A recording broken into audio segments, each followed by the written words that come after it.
Welcome back to the show. Today we've got Wyatt Simon on the podcast with us, and he's going to teach you about real estate, right? How to jump into real estate and build your first 100 units. He's got a great book coming out. He's going to tell us all about it and how you can invest in real estate in a way that's going to build a future for you that you're going to love and leverage your future in a way that gives you a lifestyle that's worth living. Wyatt, welcome to the show. Thank you so much for having me. Excited to be here. Let's have some fun. Let's jump right into some real estate stuff. You started investing early in life. You jumped into it, and I love the story about how you got into it. With your parents and all that. Let's jump into that a little bit. Yeah. So I'll take it back to, I knew that I wanted to invest in real estate because I knew that I didn't want to work the rest of my life. I had a boss that I didn't like, and I read Rich Dad, Poor Dad. Maybe you can relate. Yeah, in that book, it said assets can work for you while you sleep, so you don't have to work for money. And so then I was like, okay, I want that.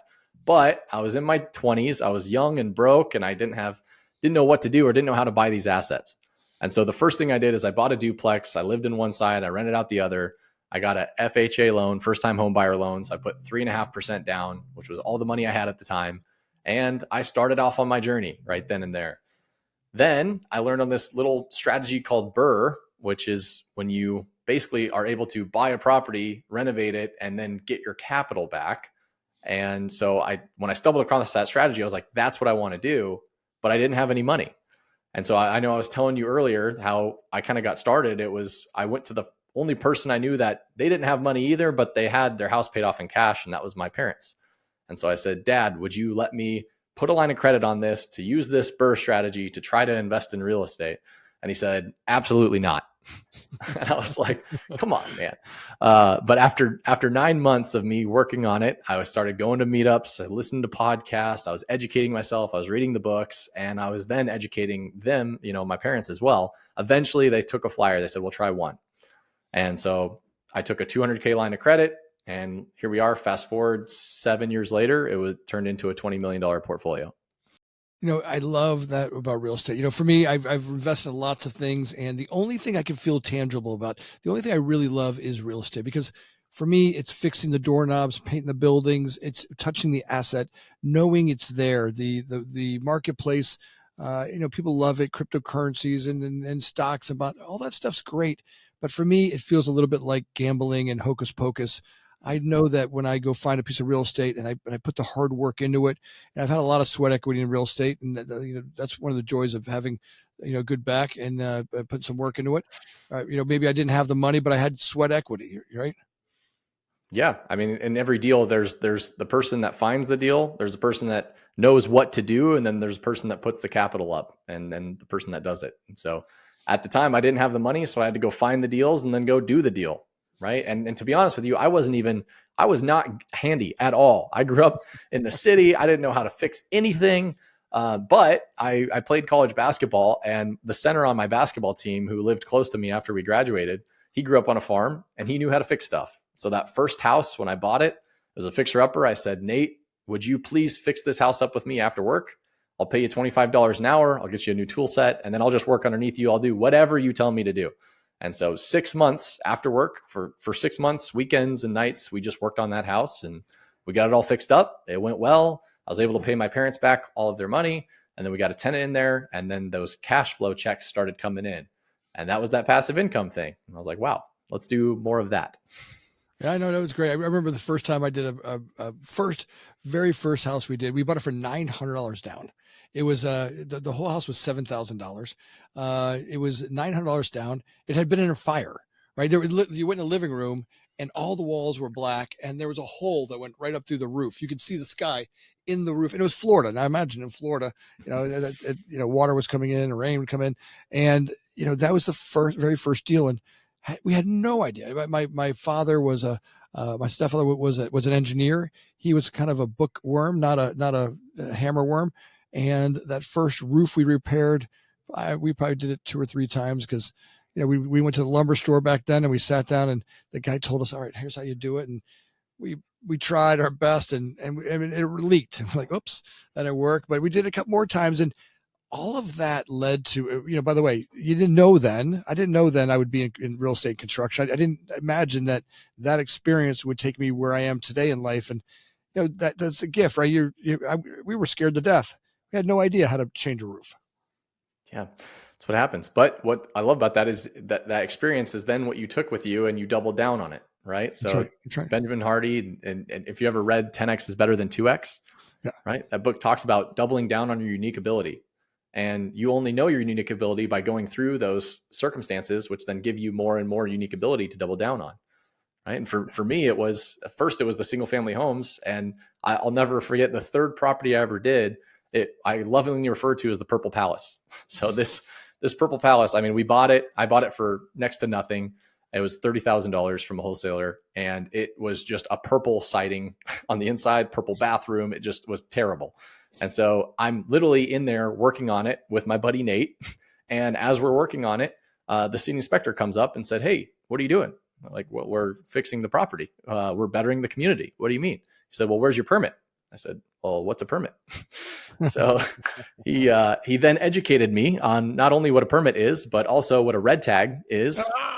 And Yeah, so, I've been there. yes, this rehab that was supposed to take me 2 months and cost me $20,000 ended up taking me 11 months and costing me $60,000 because I was forced to hire licensed contractors and start to learn the skill of delegation. And keep in mind, I was 22, 23, somewhere around there. So I had no idea what I was doing.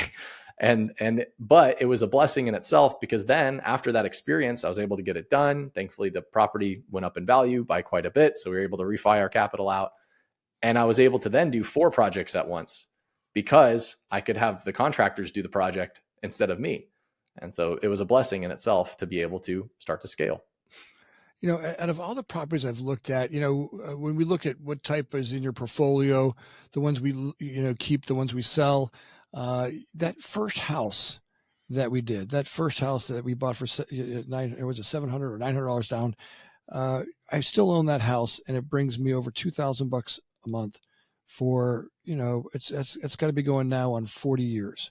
And, that property was the first one I ever did with my stepfather. He and I owned that together. It happened to be across the street from my mother and father. Both were second marriage people, and they both had a house, and my mother had a house, and this was the house across the street. So we knew the neighborhood. We knew it was a good working class neighborhood, and we took the shot on that. And that house has been solid. I mean, we've had the same tenant there for over 20 something years, and it's just been a steady income revenue stream. And when you think about that, you're getting $2,000, let's say, after tax, tag, and title. You get some expenses there, but I call it the 8 hours of headache a year, right? Every property comes with 8 hours of headache, right? So if you're going to get an income producing property, plumbing is going to go wrong, or refrigerator is going to break. You're going to get but you're going to have to spend a couple of bucks to keep your revenue going. But that 8 hours worth of headache gives you a year's worth of revenue, right? At $2,000 a month, that's a pretty good revenue stream.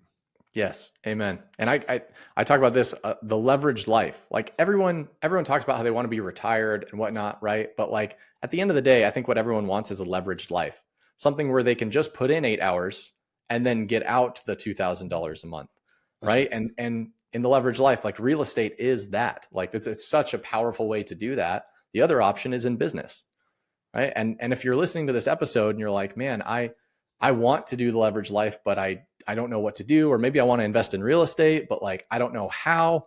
Well, there's 2 steps. I always talk about there's 2 steps to really start crushing it in the leveraged life, whether that's real estate or business. Number 1 is you build your cash machine.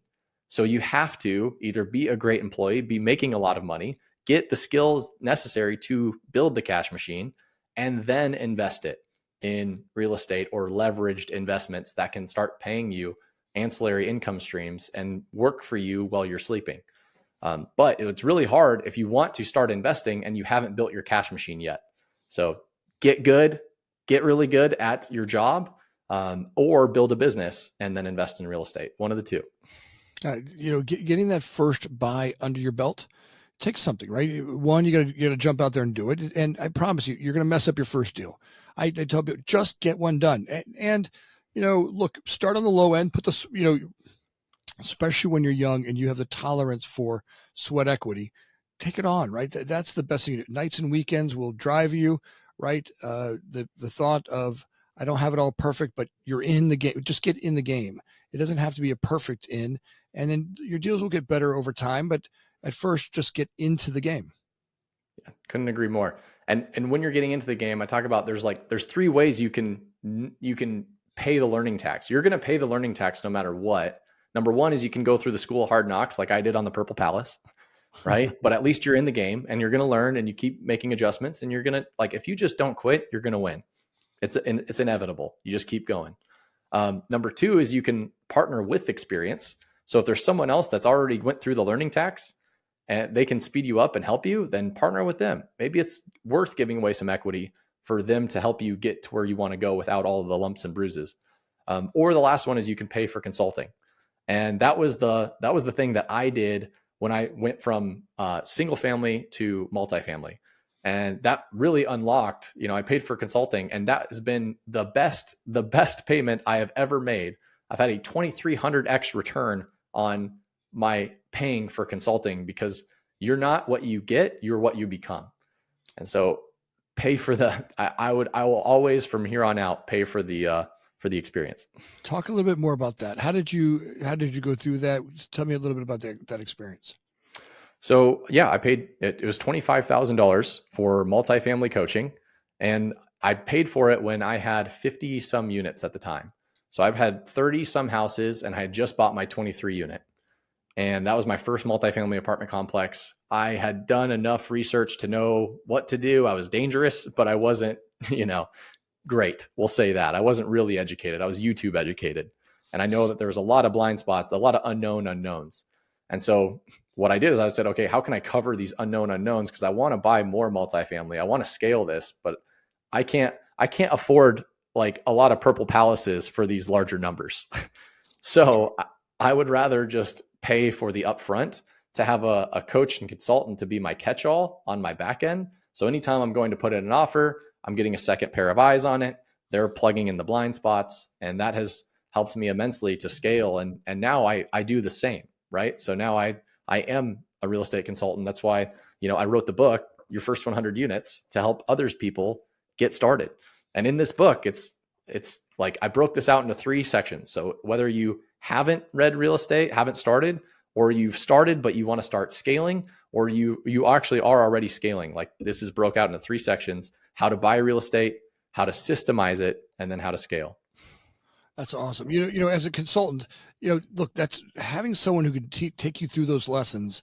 It's worth its weight in gold, right? That $25,000 was the easiest money. You didn't know that at the time, right? Because you're like, no, your ego may tell you, I got this, but the effort, and especially as you get bigger, right? Those bigger mistakes can take you out. Your whole goal is not to, make too big of a bet where you end up crapping out, but just enough leverage, just enough bet where you've got a pretty secure deal here. So talk to me a little about that first deal. What did you learn on it? What did the consultant give you that you didn't know? So really what the consultant helped me do is underwrite deals properly, right? I didn't know how to buy deals that well. Thankfully, this 23 unit I took to an investor in my market that had a lot more experience. So he underwrote the whole thing. We actually started negotiating on this property in 2019. And then by the time 2021 came around, the person that helped me underwrite it and negotiate, he wasn't going to buy 23 units anymore. That was too small for him. And so I then came in and I bought the 23 unit with his pre-negotiated terms and underwriting and everything. And that one went very well. However, because that one went so well, I was like, I want to do more of these. And this guy's not going to talk to me anymore.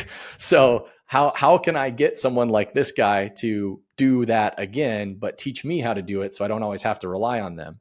And that was what happened. I paid the 25 grand. I got a coach. And then as I started offering, I offered on a 9 unit. I bought a 9 unit for $465,000 that appraised for $575 right off the bat. Nice.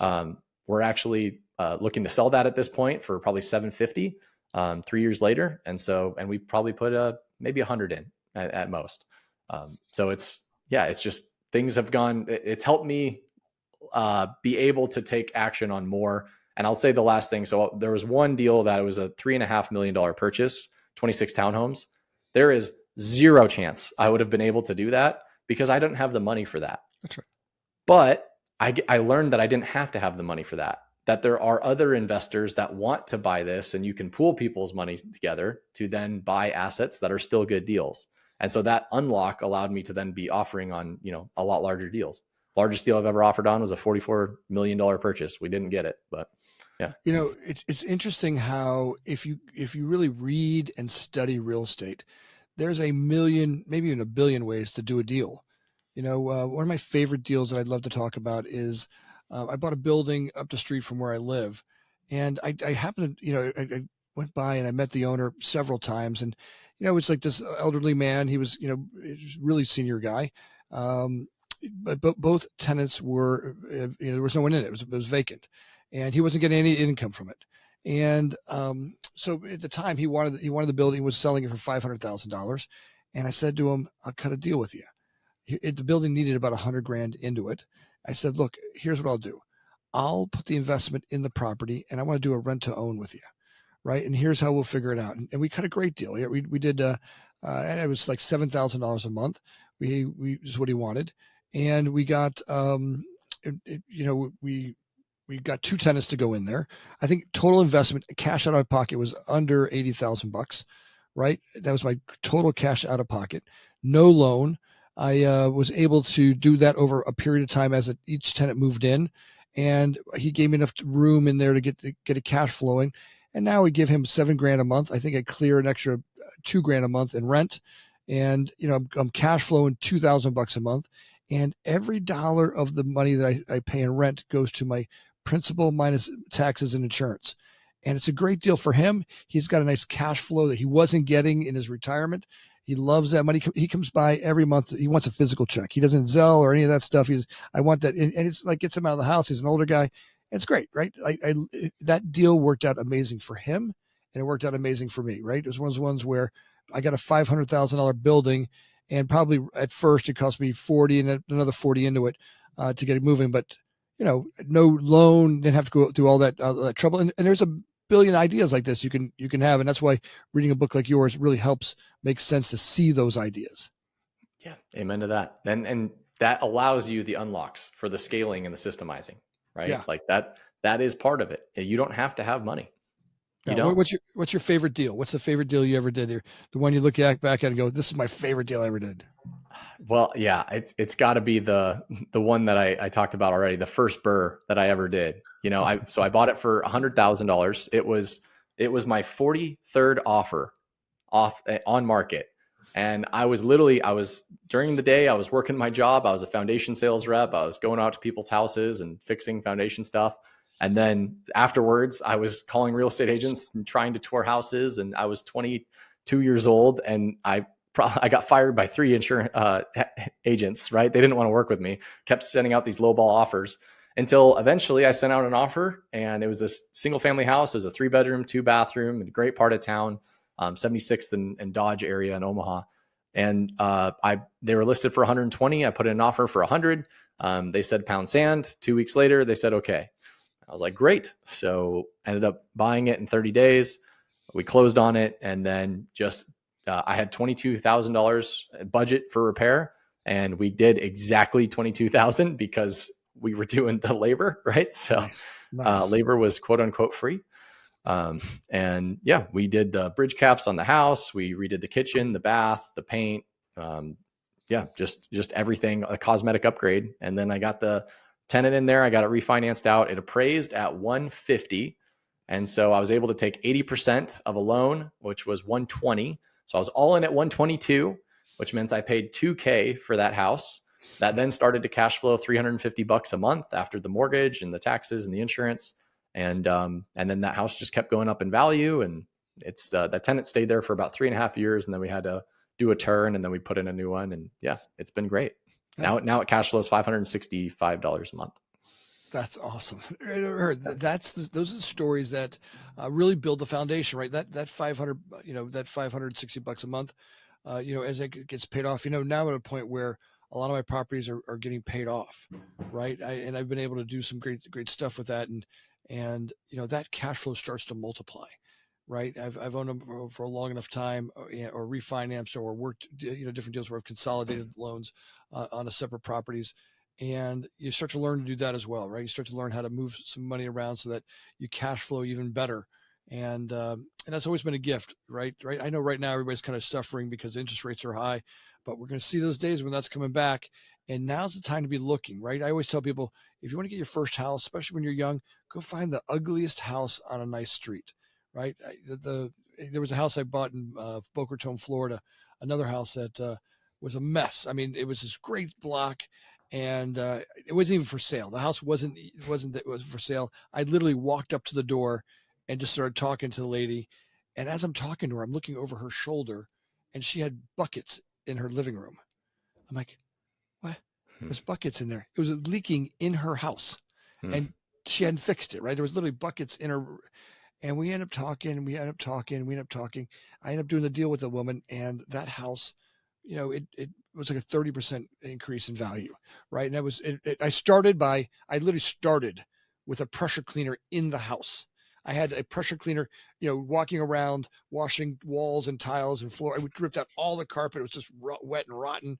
And that's the joy when you're young and you can go put that work into it. If you don't have the cash, great. But if you're old, there's some other techniques, right? Maybe not old, or you don't want to do the physical work. There's some other techniques to do that, and finding, people that want to own or finance. Or have you done any of those deals yet? We have, yeah. The first 23 unit that I bought was seller financed, and the asset actually appraised for $1.1 million, and we bought it for 900. And why did they do that? Well, it was paid off. It was owned by 6 family members that was passed down from the parents. And so they were just collecting rent checks. It was very under rented. Actually, one of the family members was the maintenance tech for the last 35 years on it, just doing the things. And so we explained to them, and when I say we, remember the gentleman that was a lot older and wiser that kind of negotiated this with me. He explained that, in their tax structure, it was actually going to be better for them to seller finance this and spread out the principal paid over time rather than hit all of their income brackets right away in one sale. And so because of that, we paid them a good interest rate. At the time, interest rates were like 4. We paid them 5.5% interest. Yeah. And then they were able to make and net more money through the tax structure for the way we were able to do it. And I only had to bring 10% down, which was $90,000. Now I didn't have $90,000. And I knew this deal was pretty good. And so a buddy that I used to work with, and we were playing rec league basketball. After that, we went to the bar, and I was telling him about this deal, not intending to raise capital for it, but he's like, I want to be in on that. And so he took a home equity line of credit on his house. He put 50 in, and then I put 50 in, but I got a $25K AC fee for putting it together. So I was all in $25K for that deal. And yeah, that asset appraised for 1.5 about a year ago. So it's funny how those all come together, right? They're like little surprising deals, and just keep talking, right? Just get in it, right? So if you want to get into real estate, right? Look, I recommend that those of you who are listening today, get the book, right? Your first 100 units is a great book to start. I mean, look, you can digest that in a weekend, right? I mean, it's a really straightforward read. Get your brain working, and then start getting fully immersed in it. Look, you're not going to get this by just listening to one podcast. You need to get in there and really, digest lots of content. Start to get your brain working around the ideas. Start driving neighborhoods and looking for deals that are out there. If you want to find those smaller deals that maybe you've got some extra cash and you can do that now, great. If you have no cash, you'll start to figure out how to structure ideas that will work. Right. It's I don't know, for me, it's the best investing I've ever done.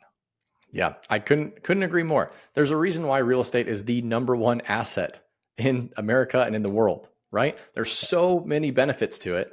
There's not just the cash flow that everyone talks about. There's the appreciation, right? There's the loan pay down. The fact that someone else will give you most, if not all, the money to buy these things is insane. And then guess what? You're at a point where you're having the assets paid off, Anthony. That feels pretty good for you, I'm sure. No, right? No, here's my favorite part. Now the amount of income that I'm getting, right? I can start to see a retirement. There's one thing about making, let's call it $100,000 on a real estate deal.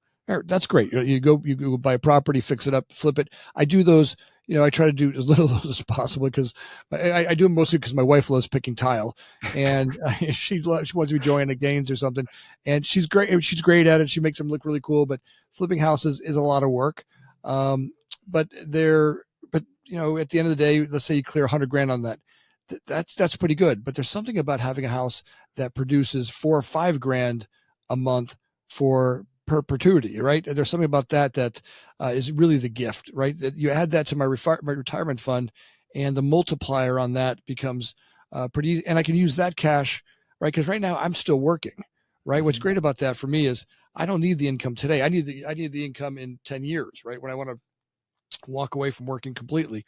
And I think that's one of the ways real estate's been a great investment for you, because you're right. Someone else is paying your mortgage. Someone else is buying down that loan every single day. The tax benefits, all the other benefits you get from having them start to multiply. Yeah. And the tax benefits isn't talked about enough either. I mean, literally I've got a one student of mine, he makes $350,000 a year in his agent business. Like he's paying an $80,000 to the tax man every single year.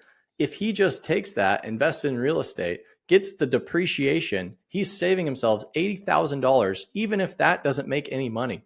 And the odds of that not making any money, not good, or pretty low, as long as you know a smidge of what to do, right? And so literally just that alone can save you so much money if you know how to work the tax game. Yeah. No, it's fun. Audience, I want you to go buy this book. When's it coming out? It's coming out on my birthday, my 30th birthday, October 17th. And the recording of the podcast episode is 6 days from today. Nice. We will make sure that we get this out right around there, so all you guys can get to this book. You're going to love the book, digest it, and invoke dive into real estate. Dive in completely, right? It will be a gift that will keep on giving. It may feel hard at first. Look, we talk about it all the time. Grow your real estate portfolio, right? Idea. Right? To grow that idea out here, you've got to be able to jump that chasm. We talk about it on every show about being able to walk across the broken glass to have an idea come to fruition. It's going to take some work, but the truth is, what's great about real estate is it's a fundamental that just about every wealthy portfolio includes a large percentage of real estate. And I promise you, if you get into it now, get it as soon as you can. Don't wait another day. Start on your first project as soon as we can. This is a great way to get started. Amen. Yeah. 90% of millionaires are made through real estate. Just get started. Wyatt, I'm telling you, you are a gift to this world. I'm really grateful to have you on the show today. If people want to get a hold of you and have you be their coach, right? Have them come on and help them learn the learning curve and how to get into real estate. What's the best way for them to catch up with you? Well, thank you for having me, Anthony. I would say if you're wanting to learn more, go to WyattSimon.com, www.WyattSimon, WyattSimon.com. And you can subscribe to my free newsletter. I also have a lot of free resources there for investors that are just getting started. So go ahead and use that. Use all of the stuff that I have for you. It's free content, all for you. Pick up the book if you want to learn even more. And Anthony, thank you so much for having me on. We'll have a link down below. All of you guys that are interested in jumping into real estate, do that now. Go down that link now and jump in. And I promise it will serve you for the rest of your life. This is one of those books that you can digest very quickly and will really start starting ideas in your brain that will grow over time. So jump in. Wyatt, thanks for being here. Thank you. All right, audience members, last week we had 34,000 YouTubers watch our videos, and it was amazing the amount of content and how many people were on there. If you guys could, a lot of you made it to the end of the show and you weren't subscribers. If you could take a second, like and subscribe, it makes a world of difference to Alyssa and Joe and all the folks in the background to put this together. And it gets us great guests like Wyatt, right? The numbers do make a difference in getting the guests that we get. If you could go do that now, like and subscribe on whatever you're on. If it's whatever platform you're on, please do that. We're grateful. And as always, thanks for listening. All right, we're going to redo that. We're going to redo that intro. First, I just want to apologize. I walked into the room on top of a bunch of stuff that I'm dealing with, some big conversations that we're trying to solve at CDO Group, and I walked in the room carrying those, and it's like they fester in your brain, and you're trying to be present. And I kept checking out Someone was texting me and trying to send me an answer about something. So I owe you a great intro. So let's take a second and just redo that intro. And then I think we've got 3 or 4 great things we could pop out for social media. That sounds great. And Anthony, you were amazing. So I couldn't even tell. Like, you are fantastic. So thank you very much. Thanks. What's that? Oh, here, let's do that intro. Just one real quick. All right. So 3, 2, 1.